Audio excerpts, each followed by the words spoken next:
Hey guys, welcome back to AnalyticMind Academy. So today we are going to see that when to use iterative and when to use incremental model. Most of the times, we get confused that uh, for which project type we should use which models. So let's get started. You know, both iterative and incremental model have their unique strengths, and both are suitable for different types of projects depending on requirements, risk, flexibility. So here is a guide to help you to decide when to use each model. Okay, first let's start with iterative model. Whenever you have received unclear requirements from your stakeholders, or your stakeholders requirements are evolving, they want their product to get evolved time by time. At that point you should go with iterative model. you know um, Whenever the project has unclear or partially defined requirements from your stakeholders that need to be clarified after some time, or over a time, or sometimes you need to wait to get a clear picture what exactly your stakeholder wants. At that time you should go with iterative model. For example, let's say you want to develop a new AI based system. Now, day by day AI is getting improved and new features are getting introduced. So at that time, it might possible that your users needs and expectations are not fully understood or clear, so you should go with iterative model.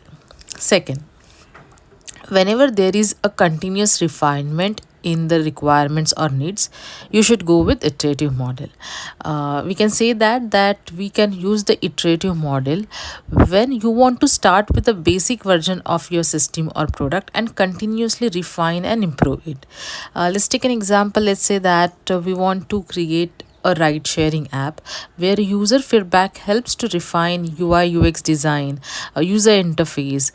Your stakeholder wants to add some advanced features like driver rating or live tracking or live chat, something like that, which means their requirements are continuously they are refining their uh, requirements continuously. They want a superior product. First they just want to see a basic version of their app, then they have a look on that and they will provide you some feedback. They want you to add some changes in interface and all that stuff. So in this scenario or in situation, you should go with iterative model. Third, high risk and complexity. Iterative development is useful for high risk projects where early prototypes can help to identify potential challenges and risk. Because we are saying that because first you create a basic version, then you evolve your product. So whenever there is a high risk project, you should go with iterative model. We can say that whenever there is any medical software or medical functionality you're gonna apply or develop, you should go with iterative model. For example, a cutting edge medical imaging software where functionality and precision need a continuous testing and adjustment. So at that point you can go with iterative model. Fourth one is customer feedback is very crucial. Whenever you feel that your stakeholder or customer feedback is very crucial to get success of this project, or this product is the success of this product is depending on the customer feedback, you should go with iterative model. Use iterative model whenever there is a frequent user feedback is critical to ensure a product aligns with user needs. For example, let's say you are developing a gaming application where user test early versions and suggest improvement for better gameplay. Okay, so these are few highlights which will help you to decide when to use iterative model. Just to summarize, you should use iterative model whenever requirements are unclear, whenever there is a need of continuous refinement, whenever there is a high risk or complexity, and whenever customer feedback is a crucial. Now let's see when to go with incremental model. When you have requirements which are very well defined, you should go with incremental development or model. when your stakeholder give their requirements very very clearly, they just simply define you each and every aspect. uh, so it will be easier for you to divide that project into smaller parts or increments or modules, okay, which are independent from each other, which can take separately. For example, let's say you want to develop a e-commerce platform where functionalities are like a product catalog, shopping cart, payment gateway can be delivered incrementally, can be tested incrementally. Clear? Whenever there is a early delivery of core features, you should go with iterative model. Sometimes your stakeholder may tell you that, okay, fine, first I want you to deliver my core features from where I can begin my business and all that stuff. So you should go with model in this scenario. Whenever stakeholder needs usable features very quickly and are fine with the additional features being delivered later, you can go with uh, incremental model. For example, let's say you are going to develop a food delivery app where order placement can be there, or tracking is available.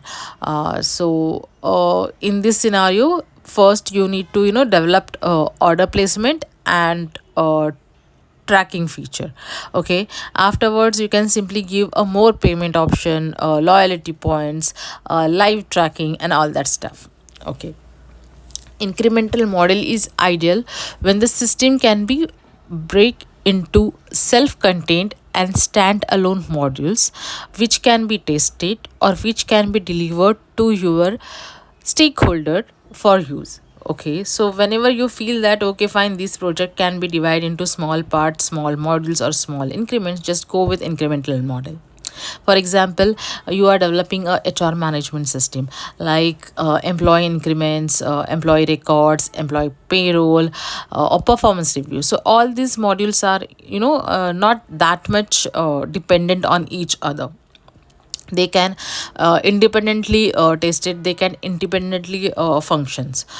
So your stakeholder can use all these modules, okay. Whenever you feel there is a low risk of changes, you should go with incremental model. Whenever feel that there will not be a major changes to requirement, you should go with incremental model. For example, let's say if you are going to develop a library management system, so there will be features like book search, borrowing and late fee calculation, which can be implemented independently, and there are very very very low chances of any changes in these features. Okay, so let's summarize when to use incremental model. Very first, when requirements are well defined. Second, whenever there is a need of early delivery of core features. Whenever you can find that, you can simply break your project into smaller pieces, independent models. You should go with incremental model. Whenever there is a low risk of changes, you can go with incremental models. Yep, that's it for today's video. So if you really find this video helpful, informative, I request you to guys please like, share and comment to the video, and please don't forget to subscribe to the channel, and also check the community tab. It you can take it as an assignment, so you will get an idea that what type of scenarios you're gonna face as a business analyst. Thank you, keep learning, take care.